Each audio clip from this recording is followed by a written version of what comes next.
because we know what's at stake. Right now, Republican officials in Congress and across the country are implementing draconian laws that threaten women's health and criminalize doctors for doing their jobs. Senate Republicans have introduced an extreme national abortion ban. Republican officials across the country are passing radical statewide bans with limited exceptions, risking the lives and health of women who have serious complications, who have survived rape or incest, or who are going through the heartbreaking experience of miscarriage. In Arizona, Republican officials are trying to enforce a law on the books from 1864. Let me say that again, 1864. That's over 150 years ago. President Biden believes that Roe was rightly decided nearly 50 years ago, and that women should be treated with compassion, they should be treated with dignity, they should be treated with respect, and also have the privacy to make incredibly personal decisions. And oftentimes, let's not forget, difficult decisions about their own health care. If there are enough votes in Congress, the first piece of legislation the president is going to sign, or he will send to the Hill, I should say, next year in the new Congress, will once again make Roe the law of the land. And he will sign it into law around the 50th anniversary of Roe v. Wade. The stakes could not be higher for women across America and for the generations of women to come. With that, Sonia, you want to kick us off? Sounds good. Two topics. There are reports that the administration is considering releasing an additional 10 to 15 million more barrels from the Strategic Petroleum Reserve, and I wanted to know if you could confirm those reports, and if so, what impact do you think that release would have on gas prices? So I don't have anything to announce at this time.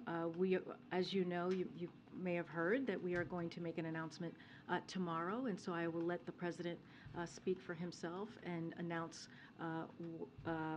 make his announcement on what he said last week. He would have more to share on what he is doing to bring gas prices, or what he will continue to do to bring gas prices down. But I do want to add a couple of things here. Gas prices have fallen by $1.15 from their peak, which was not too long ago. The 98 consecutive day decline this summer was the fastest in over a decade. Every month, the typical two-driver family saves about $120 at the pump compared to where we were in mid-June. Every day, Americans save about $420 million at the pump compared to mid-June. Now, gas prices are falling again. Just to give you a little bit more of stats there, the average retail price is down by 5 cents over the last week. States that saw sharper increases in recent weeks are also seeing more rapid declines. Just to give you a few states, California is down almost 30 cents this week. Wisconsin is down over 20 cents this week. Oregon is down over 20 cents this week. Michigan is down about 16 cents this week. Ohio and Indiana are down 13 cents this week. And so those are the few states that we're seeing the sharp declines that are now coming down. Can you give any sort of preview on the gas price? I'm not going to get, as you know, I would get myself in big trouble if I got ahead of the president, so I'm not going to do that today. I have one more topic. Kevin McCarthy did an interview with Punchbowl that was published this morning that talked about Ukraine aid and talked about how skeptical House Republicans will be of additional Ukraine aid if they are in the majority.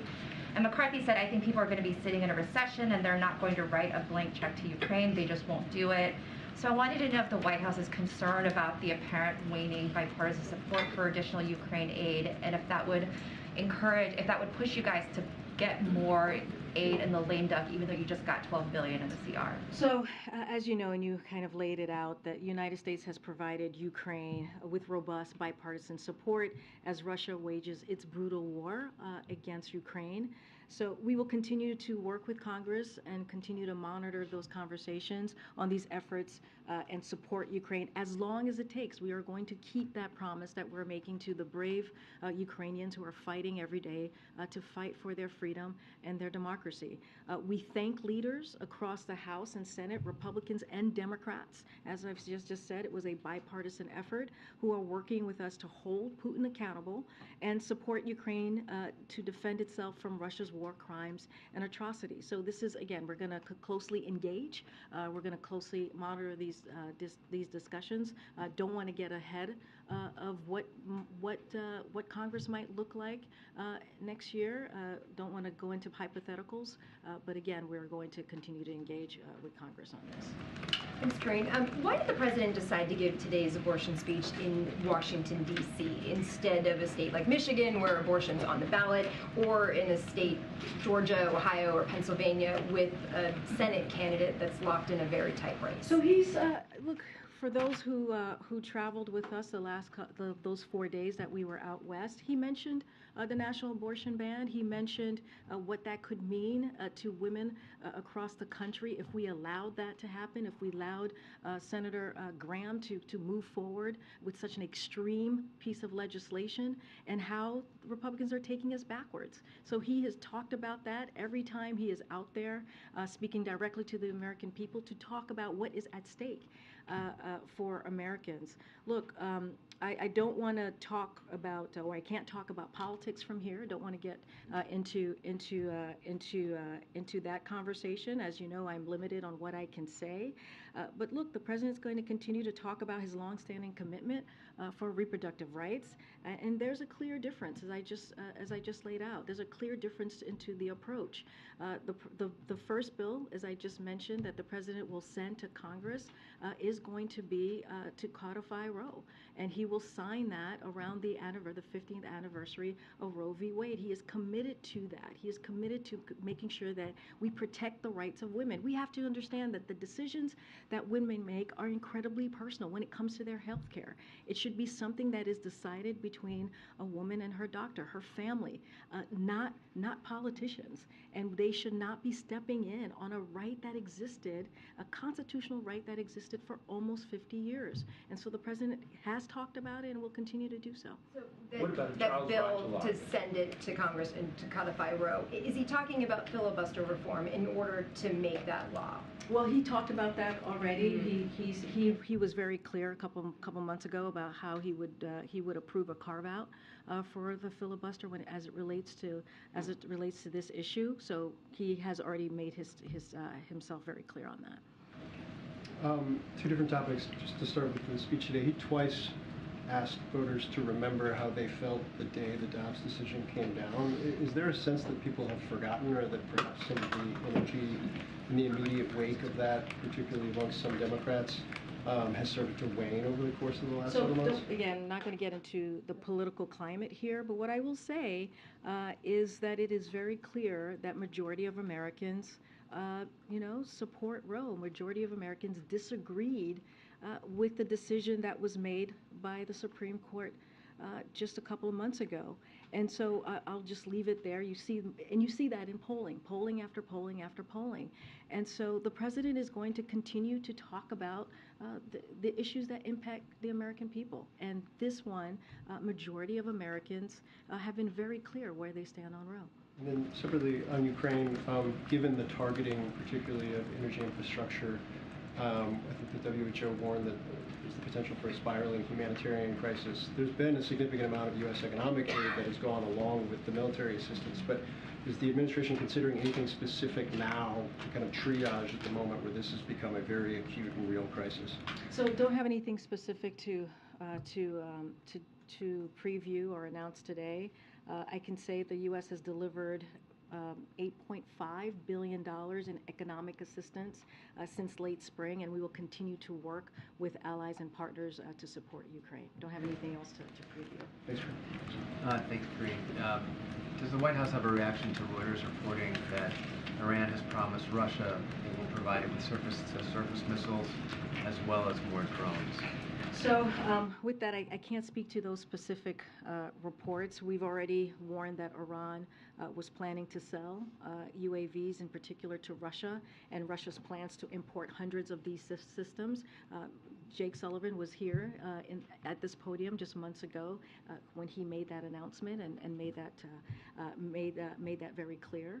So we will continue to vigorously enforce all U.S. sanctions on both the Russian and Iranian arms trade, make it harder for Iran to sell these weapons to Russia, and we will stand with our partners throughout the region against the Iranian threat, and we'll continue to surge unprecedented security assistance as we have done throughout this past year, over $17 billion in security assistance to Ukraine, including air defense and working with allies to enable transfer of air defense system of their own to Ukraine. So that is our commitment, and we will be there with the Ukrainian people. Just one follow-up on Phil's question. The threat from these infrastructures, or power stations, et cetera, pieces of infrastructure in Ukraine being demolished, must increase concern about Ukraine's ability to have power, to have water and heat. To what extent is that concern present in the White House, and how is that going to affect aid going forward? No, it's a good point. The attacks that we have seen from Russia into Ukraine have been very deliberate. They have been, to your point, infrastructure, energy, security for the people of Ukraine. They are what it looks like. We don't want to get into the head of Putin. He is trying to make sure that the Ukrainian people suffer. Right? He's making it very difficult for them.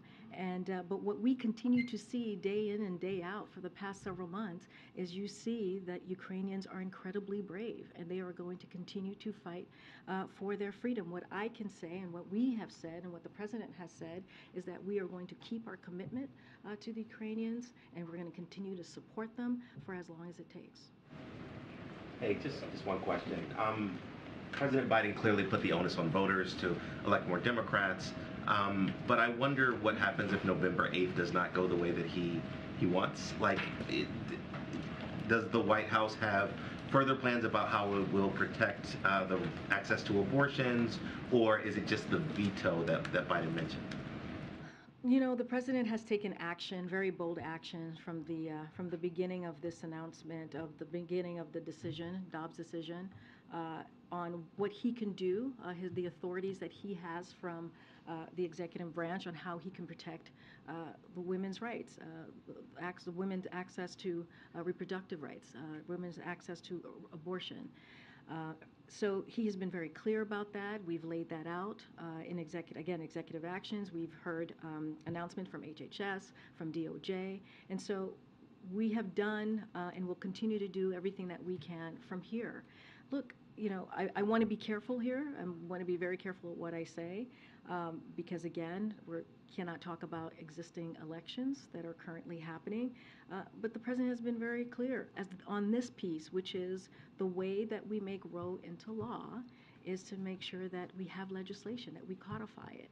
And so, you know, that is the best way to really protect women's rights. And that's why you continue to hear that from this president. So it's not going to stop him from continuing to have that conversation, to continuing to make those speeches that are going to be really important in making that point to the American people. But again, that is what the president's going to continue to say, which is we have to codify Roe in order to protect and get those protections back. Remember, this is almost 50 years of constitutional rights that we had that was taken away by the Supreme Court. Well, what about child's right to life? Just to be clear, does the White House feel like it's exhausted all the options of everything that it can do in the last 3-4 months? The president has been very clear. He laid out some actions, right, executive authorities that he's able to take.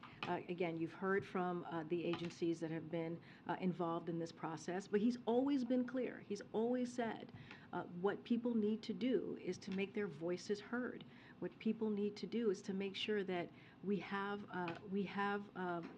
the votes in Congress to codify Roe. He has always made that clear in every speech almost every speech that he has made about abortion rights. Thanks, Karine. Going back to the speech, the president mentioned his decision on marijuana during the speech. Why haven't we heard more about that since then, and do we plan on hearing more about that soon? Well, we laid out our plan. You heard directly from the president on what his policy was on marijuana, and you heard that from you heard him mention that today. I don't have any more events to lay out about specific speeches or comments about marijuana, but you heard directly from the president about what his policy is, and he kept his promise, his commitment that he made during the campaign. Yes, Steve. Try to get specific. How many more votes does the president think he needs in the Senate to codify Roe? Is it 51, 52? I'm not going to get ahead of this election or talk about this election, so I'm going to. This was a political speech and not going to weigh into any specific numbers. You did say if there are enough votes in Congress, the president would send as his first bill in the 118th Congress a bill to codify Roe. You can't say how many is enough? No, I can't.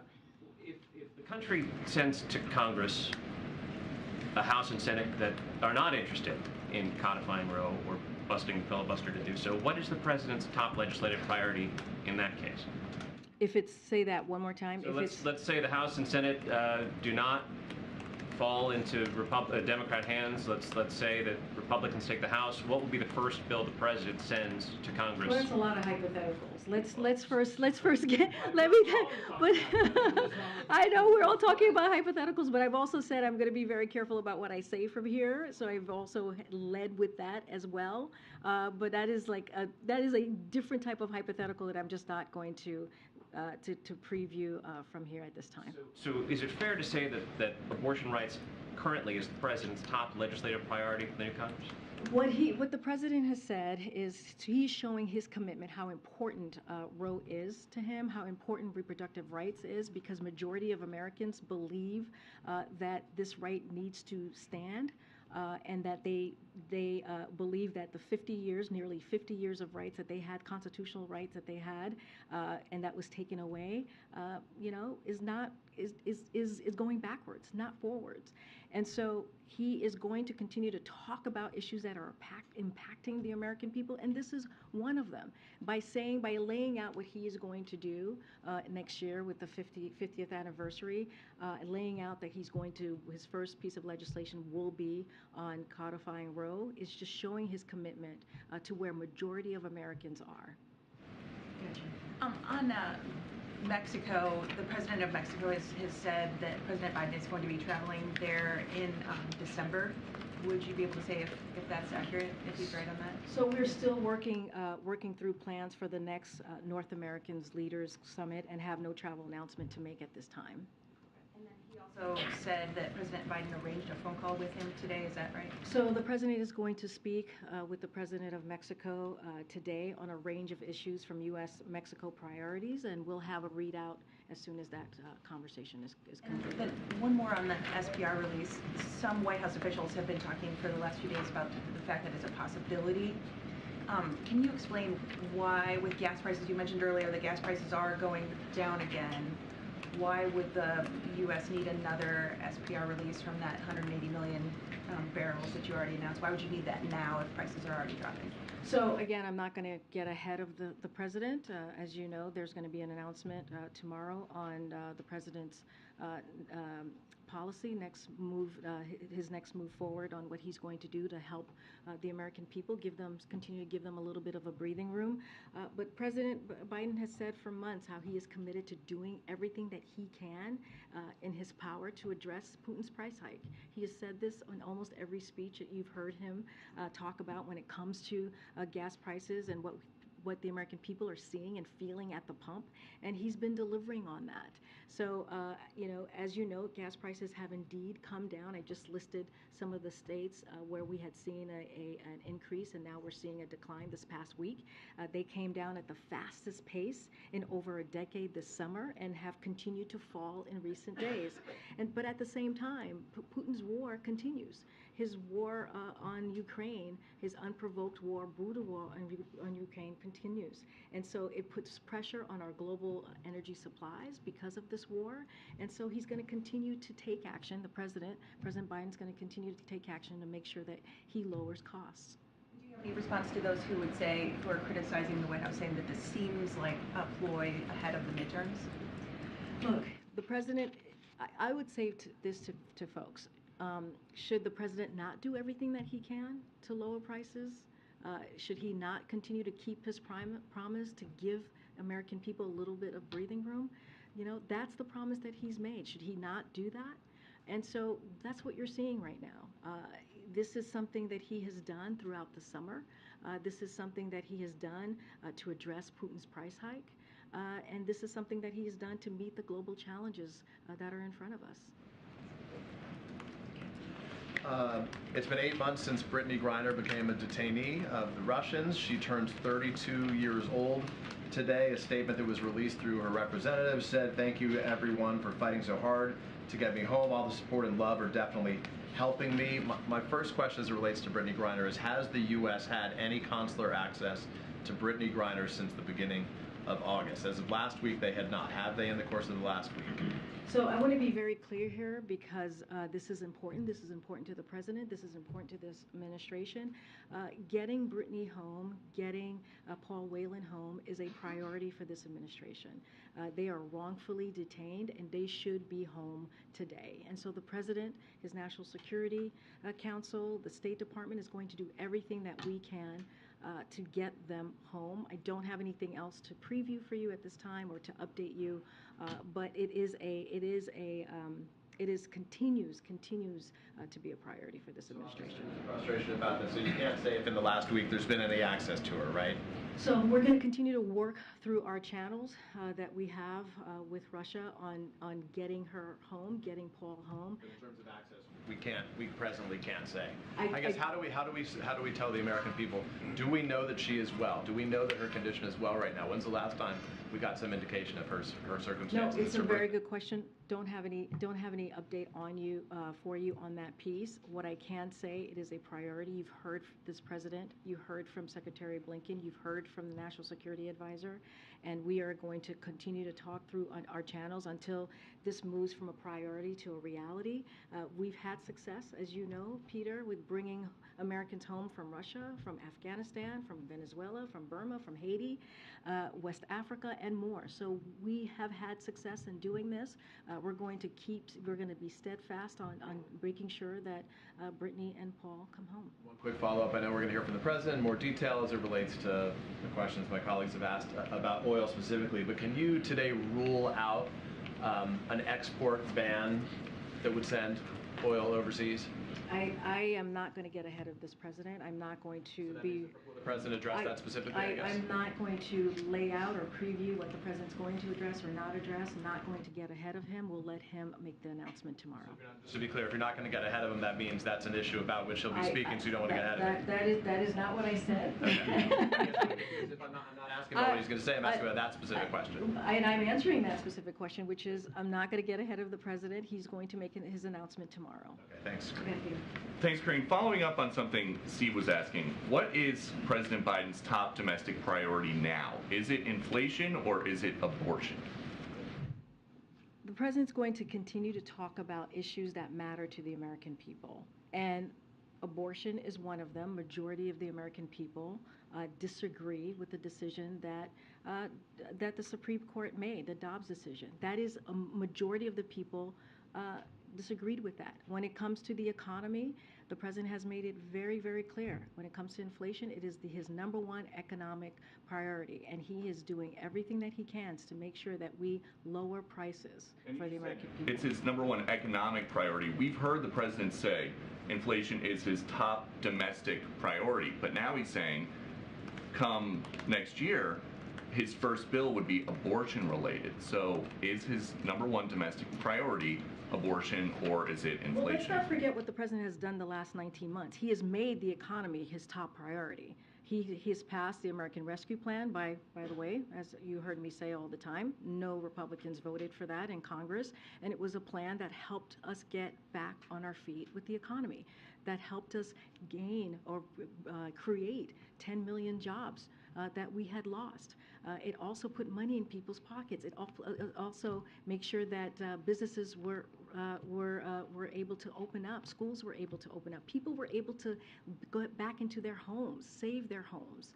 And so that was the American Rescue Plan. There's the bipartisan infrastructure legislation, which was, again, to invest in ports, invest in the infrastructure that was dwindling.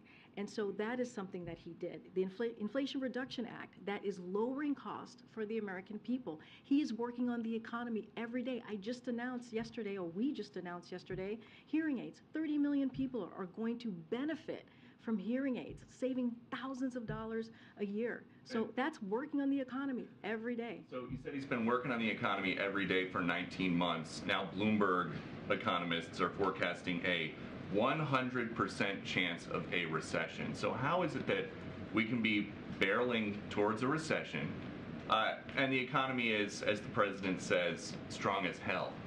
So here's the thing about the economy, and I've said this many times. You've heard this from Secretary Yellen. You've heard this from Brian Deese, who runs our Economic Council, is that what we are seeing right now is the job market is strong. The labor force is strong. And that is not what we see usually before a recession.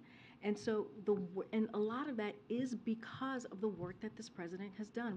We are seeing an economy that is resilient. We are seeing an economy that is going into a transition with more stable growth, more steady growth, and that is because of the work that this president has done. That is because of the economic policy that he has put forward. And let me remind you, the economic policy that he's put forward is about building the economy from the bottom to the top and the middle out. And that is so important because it means that we leave no one behind. It means that there's equity at everything that he puts forward. And so, again, you're going to hear from the president about gas prices. That's, again, trying to make sure that we continue to keep prices low for the American people. Last one, just if President Biden keeps going to the petroleum reserves when there are energy problems, is he giving up on his campaign pledge to end fossil fuel? So I want to be very clear on that piece. There is no shortage of opportunity or incentive for oil companies to ramp up production. We've made that clear. Oil companies are ranking in record profits, as we have seen. They have showed it themselves. We've seen it ourselves. While more than 9,000 approved drilling permits remain untapped by the oil industry. At the same time, U.S. oil production is up and on track to reach a record high this year. Again, a record high. In fact, the United States has produced more oil in President Biden's first year than under the Trump administration's first year. Okay, we're going to move on. Madam, I had a question on Haiti. The U.S. is trying to work on a resolution that would get the Security Council to sort of support something that they call the non-UN security mission led by a partner country. Can you tell us what that would look like? And talking about the U.S. specifically, does that possibly include actual U.S. troops, or would that be logistical support, financial support? So as you heard from the Ambassador Thomas Greenfield yesterday, she laid out in her remarks at the UN Security Council, the United States and Mexico are working on a draft UN Security Council resolution that would authorize a non-UN international security assistance mission to help improve the security situation in Haiti. As she noted, the resolution would outline a mission led by a U.S. partner country with deep experience, and it would be limited and carefully scoped.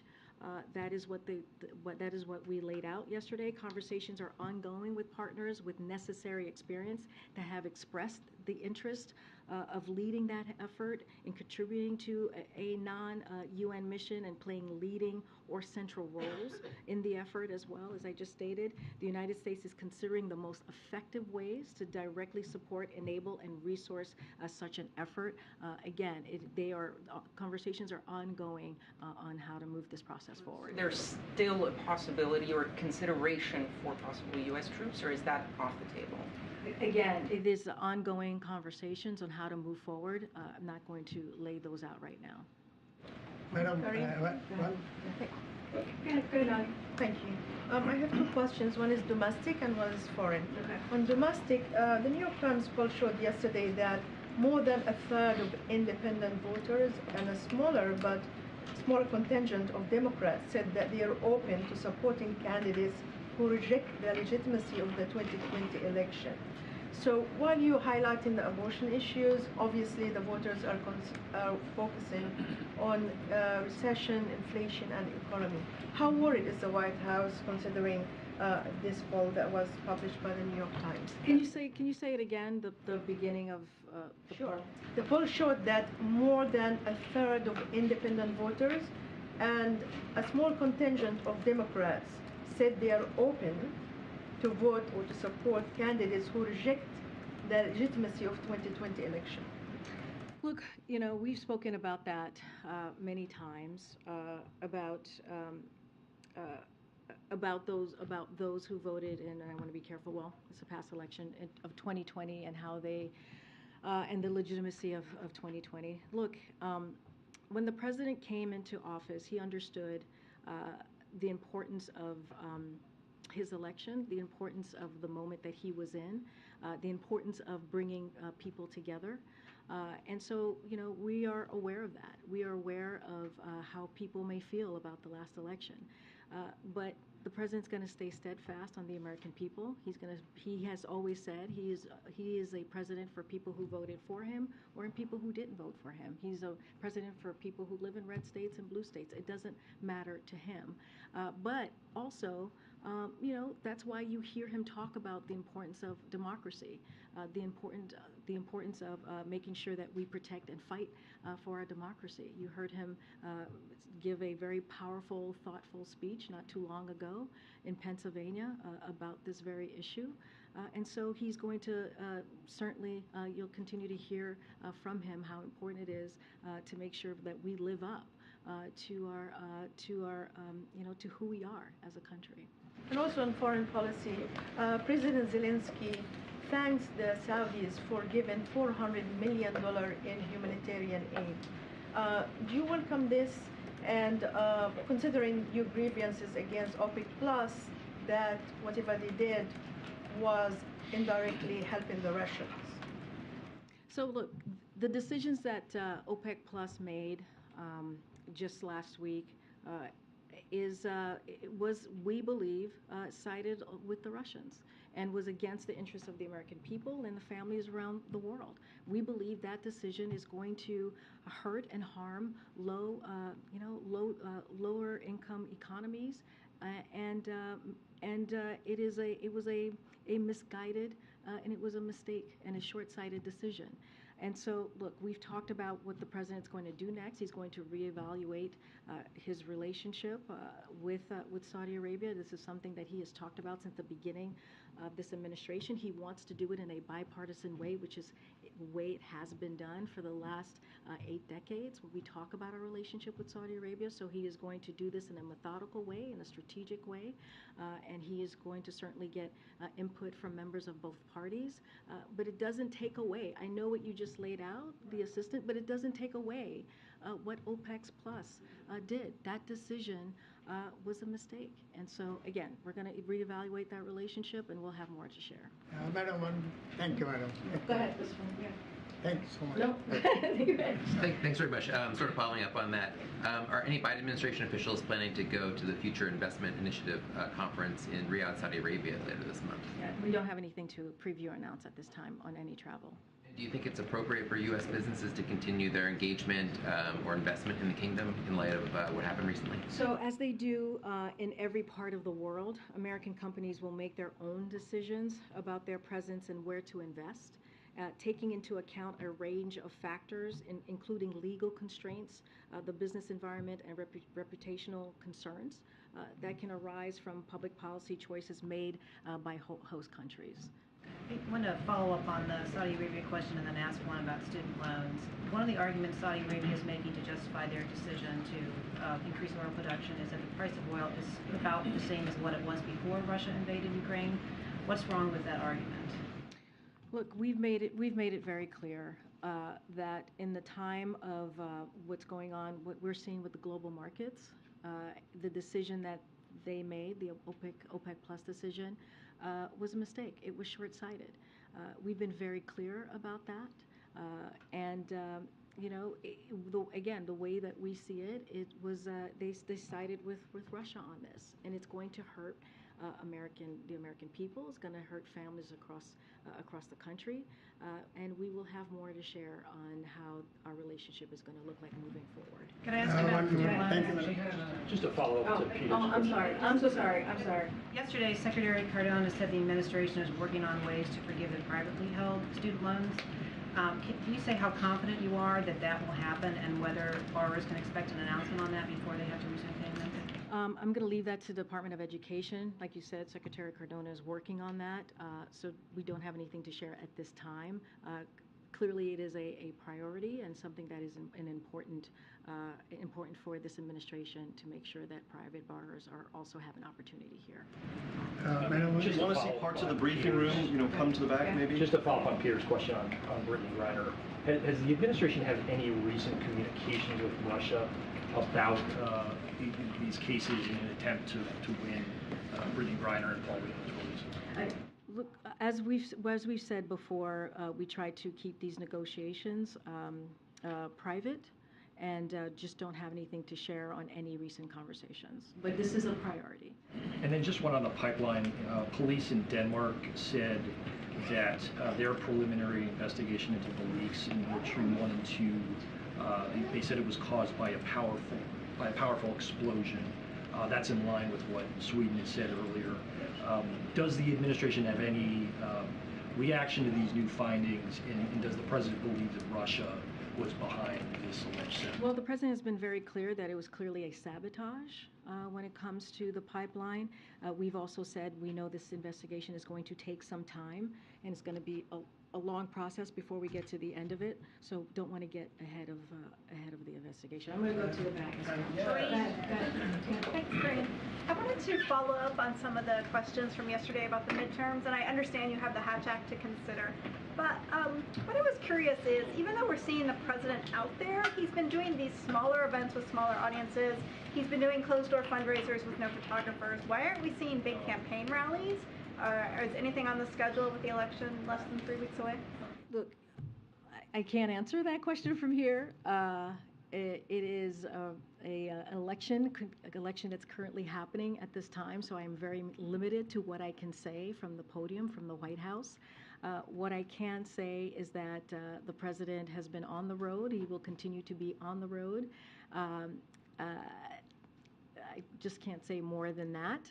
You have seen him. He was in Portland, Oregon, doing events. He was in California doing events, and he was in Colorado doing events. I will say that they were all pretty well attended, but I'll leave it there. Also, just follow up. He has been doing less travel than, for example, what we saw President Obama do in the first in October of 2010. Can you give anything about the schedule, anything that may be coming up, any stops he may be doing? Well, we announced that as you know, he's going to go to Pennsylvania on Thursday. He's going to go to Florida on November 1st. There will be more travel to come. Certainly not going to get ahead of any announcements from here. But again, the president, as you know, and we have said this many times before, he enjoys getting out there. He enjoys talking to the American people. This is something that he wants to continue to do.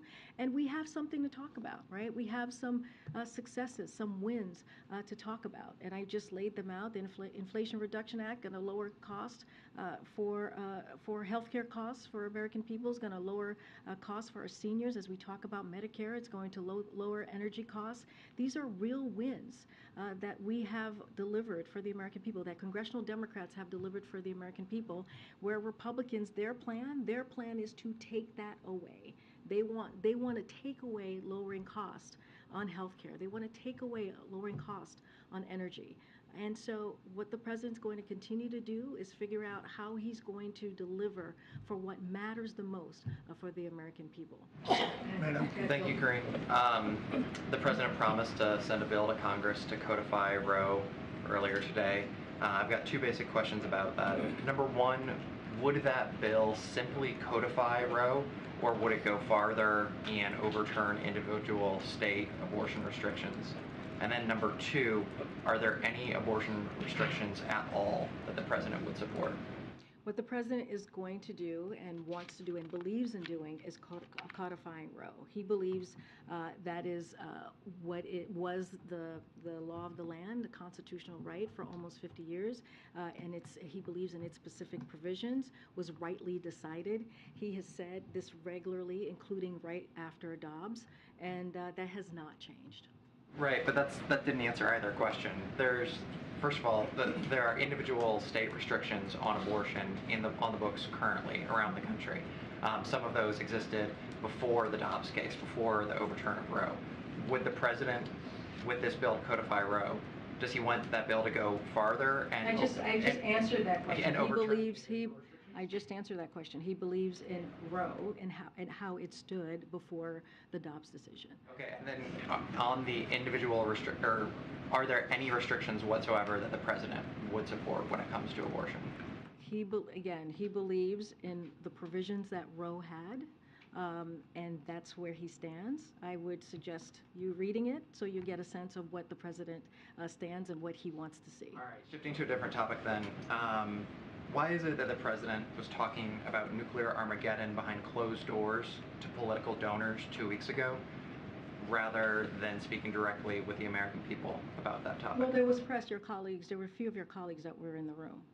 Well, given the severity and the significance of that threat, isn't that something that the president should perhaps Well, we've address? talked about Donors should I mean, but there was press in the room. It's not like he was not saying it in secret. He knew that the press was in the room at the time when he was making the comments. Look, the president. We've talked about this. This is like 2 weeks ago conversation. We've talked about this in detail about how seriously we take Putin's saber rattling, Putin's comments about using nuclear weapons. That is something that we take seriously. Do we see anything at this time that causes us to move our strategic positioning? No, not at this time. But it matters that rhetoric is being used. And so the president has spoken to this. I have spoken to this. The National Security Advisor has spoken to this.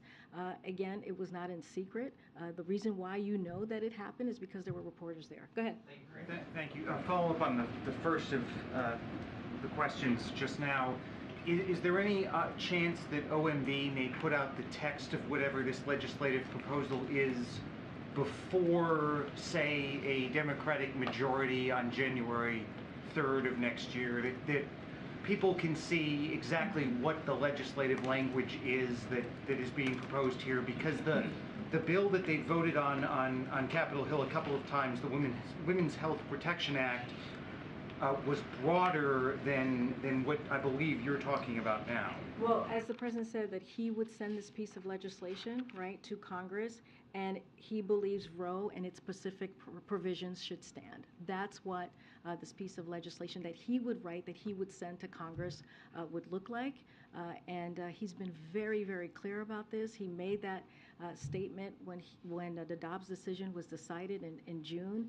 He is very, very clear that the Roe's decision was rightly, when Roe was first put into place, that was in its form, was rightly decided, and that's what he wants to see, and that's what you're going to see he push forward in the next Congress. I'll follow up on the student loan question that was asked a little earlier too. The president yesterday, for those of us who were in the South Court auditorium, mentioned the concerns about the legal challenges. Is there a message to the people, the tens of millions of Americans who are signing up for this forgiveness right now, who may be eager to see it actually come into their accounts, who may face the possibility that at least for a while there's a federal judge somewhere who stops it? Look, the president is committed to this, right? This is a policy that he put forward because he wanted to give a little bit of breathing room to the American people, to the middle class. This is also a campaign promise that he wanted to keep because he knew how important it was to so many people. We're talking about almost 40 million people who are going to get borrowers, who are going to get who are going to be able to get the effects of this policy. 23 million people are going to see their debt, their college debt, already wiped away. That matters. That matters. We're talking about 90% of the folks who are going to be, of the borrowers who are going to be getting this relief are making under $75,000. So he's committed to this, and he's going to make sure, do everything that we can to make this an easy process. And we've seen that already from the website. And the thing to remember, I think the question to ask, or the thing to actually really think about here, is what Republicans are trying to do. When you look at these lawsuits across the country, they're coming from Republicans. And Republicans want to take away this essential need that folks, again, 90% of these folks are making less than $75,000, who need a little bit more of a breathing room, who need an opportunity to put money down on a house, who need an opportunity to get a family started, who need an opportunity to just live their lives in a little bit easier way. And so that's the question to be asking. Why are Republicans doing this? Madam, one more, please. Last question. We gotta go. Madam, one more. What about President Biden funding the anti-Semitic anti-Semitic Thanks, guys. See you tomorrow.